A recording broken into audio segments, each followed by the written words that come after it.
अस्सलाम वालेकुम, क्या हाल है आपका। उम्मीद है आप लोग सब खैरियत से होंगे। अल्लाह ताला आप सबको अपने हिफ्ज़-ओ-मान में रखे, हर मुश्किल घड़ी से, मुश्किल वक्त से अल्लाह ताला सबको खुश रखे। आज मैं बना रही हूँ वाइट वाला लोबिया। ये लोबिया मैंने उबाल लिया था सुबह, जल्दी उबल गया।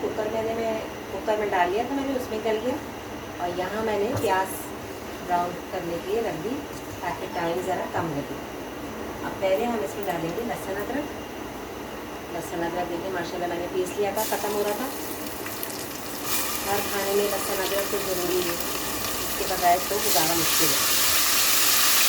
लहसुन अदरक डालिए, मसाला भुनना चाहिए।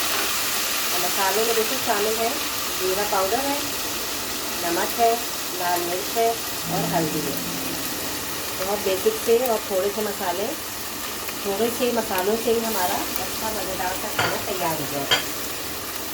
और ये टमाटर मैंने ग्राइंड कर लिए थे, ये भी इसमें जाएंगे सारे। अब थोड़ा सा हम डाल देंगे इसमें पानी, क्योंकि मसाला जले ना। इसी में डाल लेते हैं ताकि अच्छी तरह साफ़ हो जाए। ठीक है, ये डाल दिया, मसाला भर जाए। अब इसमें मैं डाल दूँगी आलू, क्योंकि आलू कच्चे हैं और लोबिया तो उबला हुआ है। आलू जैसे ही हमारे पक जाएंगे फिर मैं इसमें लोबिया डाल दूँगी। इसमें करके आप आलू डाल दें इसमें। पानी में डाल के मैंने रखे थे, काले हो जाते हैं ना आलू, बहुत ज़रूरी है। बस ये मसाला भी अच्छी तरह भुन जाएगा और आलू भी गल जाएंगे। अभी थोड़ा सा मैं इसमें पानी डाल दूँगी, 1 कप, ताकि आलू हमारे अच्छी तरह गल जाएं। फिर मैं इसमें लोबिया डाल दूँगी। आप देखें सालन भी अच्छी तरह पक गया है और आलू भी गल गए। अब मैं इसमें लोबिया डाल दूँगी। ये ज़्यादा है लोबिया, आपने जितना इस्तेमाल करना है उस लिहाज से आप डालें।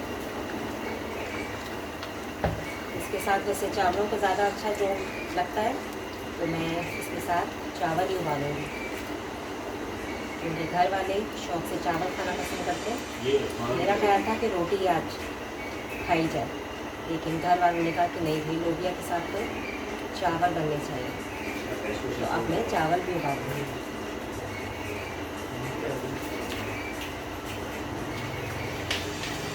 देखिए अच्छा हो गया ना, मसाला बन रहा है। अभी इसमें मैं शोरबा डालूँगी।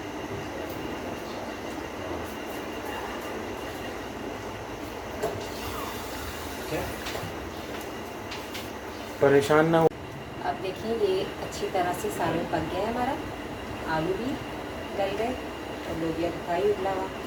आखिर में मैं डालूँगी इसमें पिसा हुआ गरम मसाला, हरी मिर्चें और हरा धनिया।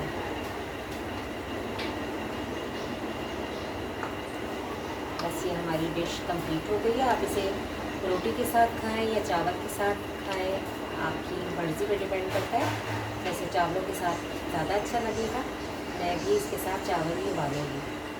बस अब इसकी फ़ाइनल लुक मैं आपको दिखाती हूँ।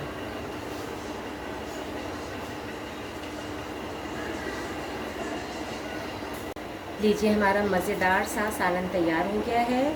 लाइक और सब्सक्राइब कीजिएगा, बेल आइकन के बटन को भी प्रेस कीजिएगा। उम्मीद है आपको ये रेसिपी अच्छी लगी होगी। मुझे दुआ में याद रखिएगा। इजाज़त दीजिए, अल्लाह हाफ़िज़।